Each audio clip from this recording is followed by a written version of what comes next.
오늘 이 아침 우리에게 주시는 하나님의 말씀 구약성경 예레미야 16장 14절에서 21절의 말씀이 되겠습니다. 14절에서 21절에 있는 말씀 한 목소리로 합독하시겠습니다. 여호와의 말씀이니라. 그러나 보라, 날이 이르리니 다시는 이스라엘 자손을 애굽 땅에서 인도하여 내신 여호와께서 살아계심을 두고 맹세하지 아니하고 이스라엘 자손을 북방 땅과 그 쫓겨났던 모든 나라에서 인도하여 내신 여호와께서 살아계심을 두고 맹세하리라. 내가 그들을 그들의 조상들에게 준 그들의 땅으로 인도하여 드리리라.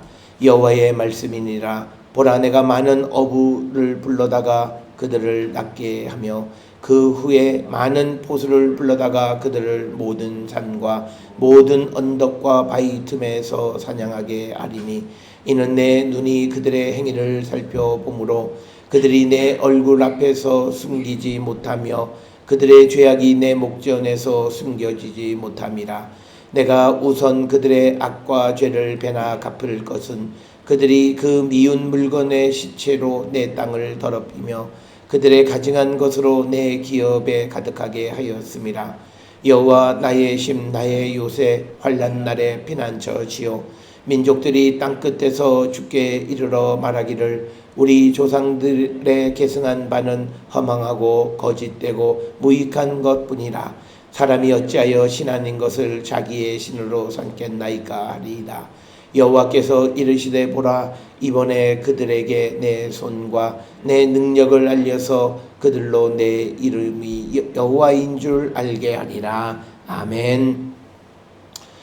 오늘 우리가 함께 읽은 예레미야 16장 14절로부터 21절에 있는 말씀은 몇 가지 이야기들이 단락단락으로 구성이 되어 있는데, 먼저 16장 14절 15절에 있는 말씀은 하나님께서 이스라엘 백성들을 포로로 잡혀가게 하신 후에 이제 그들을 다시 돌아오게 하실 것이다. 그래서 이 14절 15절은 어저께 우리가 보았던 13절에 내가 너희를 이 땅에서 쫓아내어 너희와 너희 조상들이 알지 못하는 땅에 이르게 할 것이다. 즉 이스라엘을 포로로 잡혀가게 하실 것이다 라고 하는 말씀에 이어져서 그 다음에 이제 때가 이르게 되면, 날이 이르게 되면 하나님께서 다시 그들을 그들의 조상들에게 준 그들의 땅으로 인도하여 드리실 것이다 라고 하는 그 내용이 기록이 되어 있고, 그 다음에 이제 16, 17, 18절에서는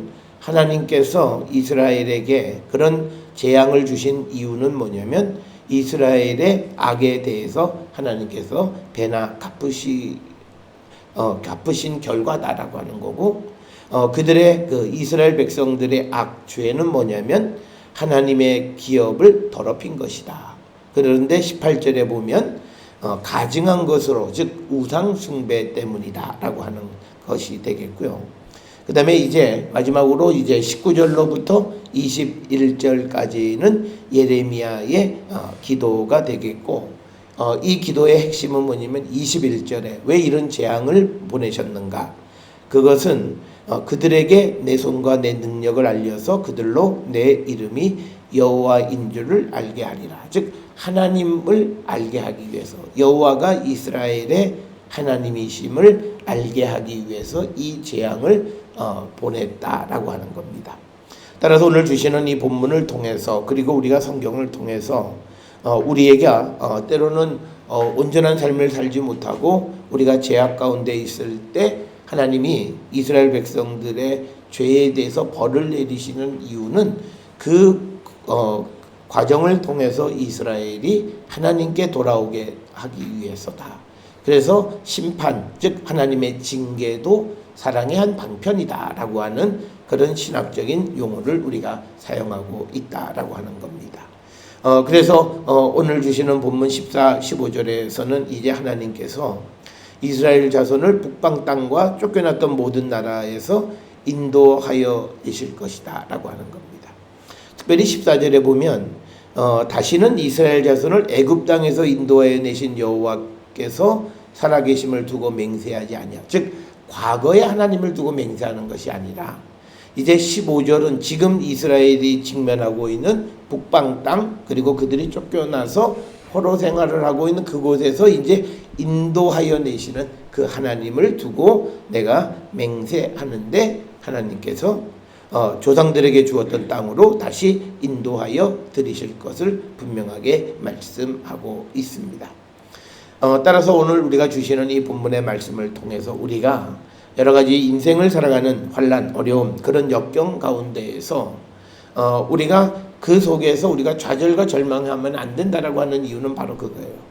이 재앙을 통해서 끝내버리시는 것이 아니라 다시 그들을 하나님께서 주신 은혜의 땅, 축복의 땅으로 인도하여 들이시기 위한 하나의 과정이다라고 하는 겁니다.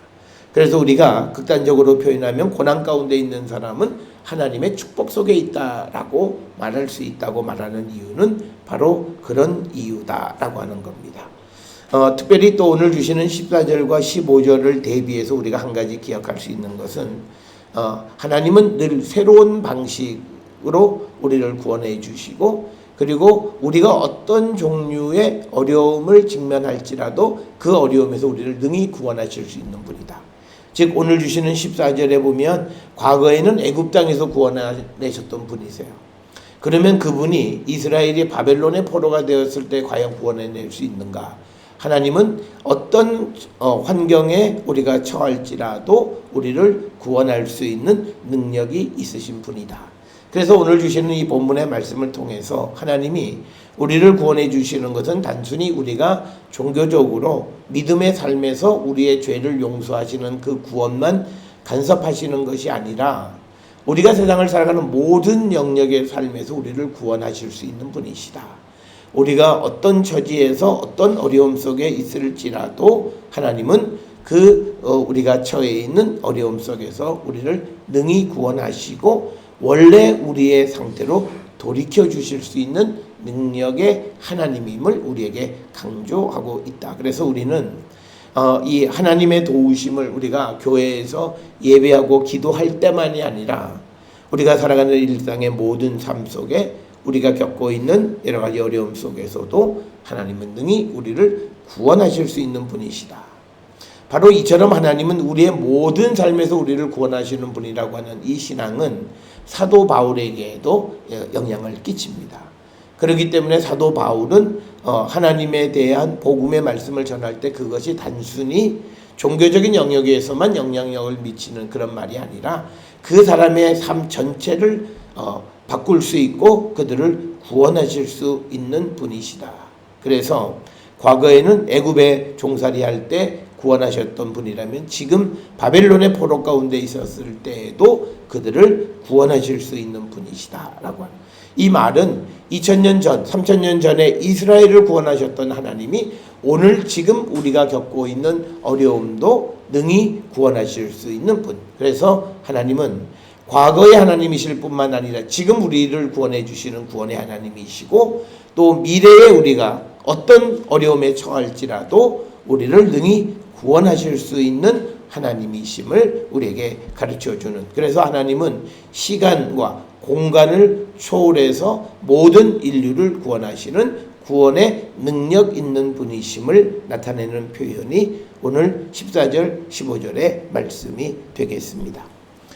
그 다음에 이제 이어지는 16절로부터 18절에 있는 말씀에서 우리가 관심을 가져야 되는 것은 그 18절에 나와 있는 내가 우선 그들의 악과 죄를 내나 갚을 것이다 라고 하는 겁니다. 우리가 여기서 분명하게 기억하는 건 하나님이 우리를 용서해 주시기는 합니다. 그러나 우리가 어떤 이유에서 하나님 앞에 죄를 짓게 되면 죄에 대한 책임은 물으신다는 거예요. 오늘날 우리가 잘못된 신앙을 가지고 있는 것은 책임까지도 하나님이 면책해 주시는 걸로 생각하는데, 하나님은 이제 우리가 어떤 잘못에 대해서 책임을 물으시는데 그 물으시는 이유가 앞에 우리가 보았던 21절처럼 여호와가 누구이신지를 분명히 알게 하기 위한 것이다 라고 하는 겁니다. 오늘 주시는 본문 16절에 보게 되면 16, 17절에 보게 되면 약간 문학적인 표현이에요. 보면 내가 많은 어부를 불러다가 그들을 낚시한다. 여기서 어부는요 바벨론을 얘기하고 그들을 낚시하게 한다는 그들은 이스라엘 백성이에요. 그러니까 하나님께서 어부들을 데려다가 이스라엘을 낚시하게 하고 그 다음에 그 후에는 포수를 불러다가 그들을 모든 산과 모든 언덕과 바위 틈에서 사냥하게 할 것이다. 그러니까 이스라엘 백성이 하나님의 보호를 받는 사람이 되어지는 것이 아니라 하나님께서 이스라엘을 사냥감으로 만드셨다는 거예요. 그건 뭐냐면 그들이 하나님 앞에 죄를 행했기 때문이다. 그래서 오늘 주시는 이 16절에 그 어부 포수의 사냥감이 되어진 존재와 반대되는 개념이 19절에 보면 예레미야가 뭐라 그러면 여호와여 나의 심 나의 요새 그리고 환난 날의 피난처시다라고 하는 거죠. 그러니까 오늘 주시는 16절에 있는 말씀은 하나님이 요새이신데 요새 역할을 안 해주시고 하나님이 환난 날에 우리가 피하는 피난처임에도 불구하고 피난처 역할을 해주지 않으실 때도 있다라고 하는 겁니다. 그 이유는 뭐냐면 하나님께서 우리가 저지른 행위 그런 것들 우리가 또 더러운 것으로 가득 차게 했던 이 기업을 더럽게 한 이 모든 것들에 대해서 먼저 갚으세요. 그 다음에 용서해 주시는 거예요. 여기서 갚는다라고 하는 말의 의미는 뭐냐면 하나님께서 그 책임을 물으신다라고 하는 거예요. 그래서 우리가 출애굽기 34장에서도 보면 하나님께서 이스라엘 백성들이 금송아지 만들었을 때 모세가 중재하니까 그들을 용서는 해주세요. 그런데 벌은 내리시겠다라고 하는 거예요. 그래서 우리는 벌과 용서의 문제를 다른 차원, 그러니까 뭐냐면 여기서 우리에게 강조하는 것은 하나님은 우리를 책임적 존재, 그러니까 우리가 어떤 어려움, 어떤 잘못을 통해서 무엇을 하면 거기에서 우리가 책임지는 건 뭐냐면 우리의 삶이 고달파지는 거예요. 만약에 우리가 하나님 우리를 용서해서 그 모든 것을 한 번에 그 해결해 주신다면 우리가 어려움에 처하지 않아야 돼. 그런데 어려움에 처하게 하시는 이유는 우리가 잘못 행했던 것에 대한 책임을 물으시는 한 방편이라고 하는 거예요. 그래서 그 어려움 속에서도 우리가 하나님에 대한 믿음을 잘 가지고 가게 하는 가운데에서 다시 우리를 회복시키시고 우리의 과거의 모든 잘못을 용서해 주시는 분이시다. 오늘 주시는 본문에서 왜 하나님께서 어부와 포수를 불러다가 이스라엘을 사냥감이 되게 하셨느냐? 17절에 그에 대해서 대답을 하세요. 내 눈이 그들의 행위를 살펴보므로 그들이 내 얼굴 앞에 숨기지 못하며 그들의 죄악이 내 목전에서 숨겨지지 못합니다. 죄가 드러났기 때문이다. 그래서 18절에 내가 우선 그들의 악과 죄를 갚을 것은 그들이 그 미운 물건의 시체로 내 땅을 더럽히며 그들의 가증한 것으로 내 기업에 가득하게 하였습니다.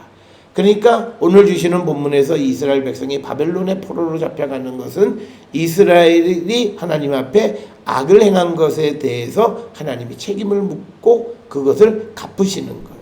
그래서 그들이 포로로 잡혀갔지만 그러나 우리가 이미 15절 끝에서 보았듯이 그들의 조상들에게 준 땅으로 다시 인도하여 들이실 것이다 라고 하는 것. 그래서 우리가 고난 가운데서 갖는 우리가 희망은 우리의 고난의 원인이 무엇일지라도 그 고난 뒤에 있는 우리를 회복시키시는 하나님의 사랑과 소망이 있다라고 하는 겁니다. 우리가 그것을 발견하는 것이 우리가 믿음의 눈을 가지고 살아가는 것이다 라고 하는 겁니다. 그러면서 이제 19절로부터 21절에는 예레미야의 기도인데 이 여호와 나의 힘 나의 요새 환난 날에 피난처시여 민족들이 땅끝에서 죽게 이르러 말하기를 우리 조상들의 계승한 바는 허망하고 거짓되고 무익한 건 뿌리라. 사람이 어찌 신하는 것을 자기 신으로 삼겠나이까 하리이다. 이 말은 19절 20절은요 다른 민족들이 와서 이제 개종하는 거예요. 지금까지 우리 조상들이 주었던 우리 조상들로부터 물려받았던 그런 신은 다시는 신이 아니었다는 거예요. 그래서 우리가 조상들로부터 받았던 것은 허망하고 거짓되고 무익한 것이었다라고 하는 거예요. 그 내용은 뭐냐면 사람이 어찌 신 아닌 것을 자기 신으로 삼겠나이까. 그래서 앞에서 우리가 여러 차례 언급했던 것처럼 우상이라고 하는 것은 생명도 없고 그 다음에 우리가 환난에直面했을 때 아무 역할도 못한다는 거예요. 그 이유는 그 우리가 우상으로 만든 것은 그냥 장인이 만든 그냥 금이나 철로 만든 그냥 그 공예품에 지나지 않기 때문이다. 그런데 그것을 지금까지는 신이라고 섬겼다라고 하는 그것을 이제 하나님 앞에 와서 자기들이 그 잘못을 이제 토로하는 겁니다. 그러니까 오늘 주시는 이 본문의 말씀에서 우리가 하나님께로 돌아가서 하나님이 주시는 회복을 우리가 누리는 것은 뭐냐면 다시 내가 하나님이 누구이신지를 발견하는 거예요. 우리가 때로 우리가 믿음이 조금 희미해지고 또 믿음이 분명하지 않는 것은 하나님이 누구이신지를 잊어버리는 거예요. 그래서 사도 바울이 골로새 교회나 에베소 교회나 소아시아 교회들에 대해서 늘 그 바울이 감사했던 건 뭐냐면 그들이 하나님이 누구이신지를 알게 된 것을 감사한다. 이런 기도를 해요. 그건 뭐냐면 오늘 주시는 21절에 하나님만이 참신이고 하나님만이 내 생명의 능력이고 하나님만이 나의 힘이고 나의 요새고 하나님만이 내가 어려울 때 나를 구원하시는 구원의 능력이심을 발견하게 되는 것. 그래서 그것을 오늘 21절에서는 그들에게 내 손과 내 능력을 알려서 그들로 내 이름이 여호와인 줄을 알게 하리라. 즉 너희를 구원하고 너희들을 능력으로 함께하는 것은 여호와 이스라엘의 하나님이심을 알게 하기 위해서 이제 하나님께서 이런 이스라엘에게 어려운 그 환난과 역경을 우리에게 주셨다라고 하는 겁니다. 특별히 오늘 주시는 20절에 신 아닌 것을 자기 신으로 삼는 것. 오늘 우리가 살고 있는 우상은 바로 이거예요. 뭐냐면 신 아닌 것을 자기 신으로 삼는 것은 뭐냐면 우리의 인생을 살아가는 힘의 근원도 못 되고 우리의 생명의 근원도 못 되고 우리가 어려움에 직면했을 때 우리의 피난처도 되지 않는 그것을 우리가 신으로 삼은 것, 그게 바로 허망하다라고 하는 거고 그게 바로 무익하다라고 하는 겁니다. 그러면 신 아닌 것을 자기 신으로 삼는 것이 어떤 것이 있느냐? 물질이 되어질 수도 있고요. 또는 어떤 사람들이 생각하는 자기의 능력, 어떤 사람, 뭐 이런 여러 가지 사람들이 의지하고 살아가는 그런 것들이 되겠습니다. 오늘 우리가 살아가는 이 시대에 물질이 모든 것을 다 할 수 있지만 시편에 있는 말씀처럼요. 그 물질이 우리에게 생명을 주지는 못한다는 거예요. 생명을 조금 연장을 해주는 것 같아요.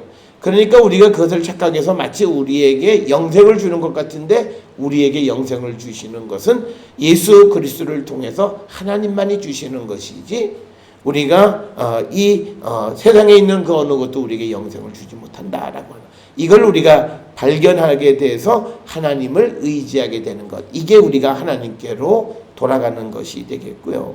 또 우리가 기술을 또는 어떤 사람의 능력을 의지한다고 하는데 그것도 돌아보면요. 자기가 아는 것만 해요.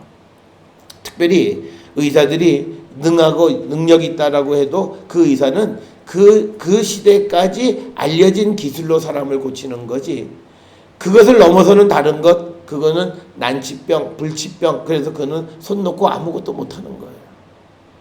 그러기 때문에 우리를 도와주는 것 같지만 궁극적인 어떤 시점 우리의 생사를 결정하는 데에서 우리의 도움이 되지 못한다. 결국 하나님만이 나의 능력이고 나를 구원하시는 내 힘이고 생명이다 라고 하는 것을 발견하게 하기 위해서 하나님은 이 고난을 주셨다는 거죠. 특별히 하나님이 바벨론을 통해서 이런 고난을 주신 건 뭐냐면 원래 이스라엘이 어려울 때 바벨론에게 도움을 요청했어요. 사절단을 보내서 우리를 도와달라. 그런데 이들이 조금은 도와주다가 나중에 가만히 자기들의 필요에 의하니까 그냥 그 나라를 확 집어삼켜버렸어요. 사람의 도움은 그렇다는 거예요. 그래서 나를 도와주는 것 같지만 어느 시점이 되면 결국 나를 삼켜버리고 말 것이다. 그래서 내가 의지했던 것도 결국은 내게 힘도 아니고 내가 환난 날에 피할 피난처도 아닌 것을 마치 내가 신처럼 여기고 살았던 그게 거짓되고 허망하다라고 하는 것. 그걸 알게 되어져서 하나님만을 의지하게 하기 위해서 하나님은 이 재앙을 이스라엘에게 주셨고 그리고 그렇게 이스라엘을 구원하심으로 하나님은 이제 이스라엘뿐만 아니라 주변에 있는 모든 나라가 하나님의 능력을 알게 하는 거예요. 이것이 바로 우리가 세계의 하나님의 능력을 증거하는 것이다. 그래서 우리가 조금 조심스러운 이야기이긴 합니다만 전쟁이 갖는 순기능이 있습니다. 전쟁이 갖는 순기능은 뭐냐면 우리에게 하나님의 능력을 우리가 발견하게 합니다. 인류 역사 속에서 엄청난 재앙과 시련과 역경을 겪는 가운데에서 수많은 하나님의 능력으로 구원받는 그 경험을 하게 하신다라고 하는 겁니다. 오늘 아침에 우리가 아침 단상이라고 하는 그 말씀에 히브리서 10장에 보면 하나님이 우리에게 고난을 주시는 것 중에 하나는 뭐냐면 우리가 고난 속에서 하나님의 손을 체험하고 우리가 강한 사람이 되게 하기 위해서 우리에게 고난도 주신다는 거예요. 그래서 우리는 고난을 오면 왜 하나님 나를 미워해서가 아니라 하나님이 오히려 우리를 더 든든하게 세우시기 위한 것이다 라고 하는 겁니다. 그래서 오늘 아침에 보내드린 아침 단상의 그 히브리서의 말씀들을 잘 묵상해 보면 참 고난이 우리에게 의미가 있다라고 하는 건데 오늘 주시는 이 21절에서도 그들에게 내 손과 내 능력을 알려서 그들로 내 이름이 여호와인 줄 알게 하리라. 그래서 이방 민족뿐만 아니라 이스라엘에게도 하나님이 누구이신지를 알게 하시겠다라고 하는 겁니다. 오늘 주시는 본문의 말씀에서 하나님이 우리의 인생의 삶에서 크고 작은 여러 가지 어렵고 힘든 일들이 우리에게 벌어져요. 그 이유는 딱 하나입니다. 우리가 하나님 누구이신지를 알게 되는 거예요. 그래서 우리가 힘써야 되는 믿음의 삶은 하나님이 어떤 분이신가. 그래서 내가 그 하나님만을 의지하고 살아가고 있는가라고 하는 것을 우리는 분명히 깨닫고 그래서 하나님께로 돌아가기를 결단하고 그런 삶을 살아가게 하기 위해서 하나님은 우리에게 어려움도 주시고 고난도 주시는 것이다 라고 하는 겁니다. 따라서 오늘 주시는 본문의 말씀을 통해서 하나님으로부터 고난을 당하고 비록 그것의 시작은 이스라엘의 죄악과 우상숭배 때문이었지만 그러나 하나님은 그것을 통해서 이스라엘 백성을 더 온전한 하나님의 백성으로 세워가시고 또 이스라엘 백성을 세워가시는 그 일을 통해서 주변에 있는 다른 사람들도 하나님의 능력을 체험하게 하는 그 원대한 계획 속에서 이 모든 일을 이루신다라고 하는 것. 그래서 우리가 어려움을 겪으면요. 나는 어려움 때문에 물론 힘들어요. 그런데 내가 그 어려움 속에서 견뎌나가는 모습을 보고 내 주변에 내가 알지 못하는 누군가가 하나님을 발견하게 되어질 수도 있다. 그것만 되더라도 나는 이것을 감사한다라고 하는 그런 마음으로 긍정의 마음으로 우리가 한날 한날을 살아가면 우리는 하나님이 주시는 회복의 축복 속에 살아가는 거룩한 성도가 될 수 있을 것입니다. 오늘 주시는 말씀을 통해서 우리의 믿음을 한번 돌아보시면서 내게 있는 어려움, 힘든 일들은 결코 우리를 망하게 하려는 것이 아니라 우리가 더 하나님 누구이신지를 분명히 알게 하시는 거고 그리고 내가 알지 못하는 내 주변의 사람들에게 하나님의 능력, 여호와를 알게 하기 위한 하나님의 섭리와 계획 속에서 이루어지는 것임을 우리가 믿고 우리에게 주어진 현실 속에서 우리가 끝까지 하나님의 손을 붙잡고 그 모든 어려움을 잘 이겨나가는 우리 모든 성도들이 될 수 있기를 주의 이름으로 축원합니다.